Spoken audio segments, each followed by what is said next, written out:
সর্বনাশ। ব্যারিস্টার সুমনকে সংসদে সাকিবের চড় মারা দেখে রেগে গেলেন প্রধানমন্ত্রী। সাকিবকে এমপিও পদ থেকে বাতিল করার ঘোষণা দিলেন প্রধানমন্ত্রী। বিষয়টি সংবাদ মাধ্যমে এসে সরাসরি জানিয়ে দিলেন প্রধানমন্ত্রী শেখ হাসিনা। দর্শক, একজন হচ্ছেন ফুটবলের জনপ্রিয়, আরেকজন হচ্ছে ক্রিকেটের রাজপুত্র। বলছিলাম সাকিব আল হাসান ও ব্যারিস্টার সুমনের কথা। তারা দুজনেই জাতীয় দ্বাদশ নির্বাচনে নির্বাচিত হয়ে এমপি নির্বাচিত হয়েছেন। এরপর থেকেই দুজনের মধ্যে চলছে চরম শত্রুতা। উল্লেখ্য যে বাংলাদেশ ও ভারত ওয়ানডে সিরিজ চলাকালীন এক হোটেলে বিসিবির কর্মকর্তা ও পুলিশের সামনে ব্যারিস্টার সুমনকে মারতে গিয়েছিল সাকিব আল হাসান। সেখান থেকেই তাদের মধ্যে শত্রুতা শুরু হয়েছে। এদিকে আবার সামাজিক যোগাযোগ মাধ্যমে আরেকটি ভিডিও ভাইরাল হয়েছে, যেখানে সুমনকে সরাসরি চড় মারলেন সাকিব।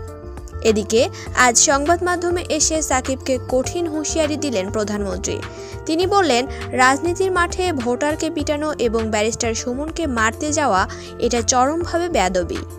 পরবর্তীতে এমন ঘটনা ঘটালে সাকিবের উপর কঠিন ব্যবস্থা নেওয়া হবে, এমনকি এমপিও পদ বাতিল করা হবে।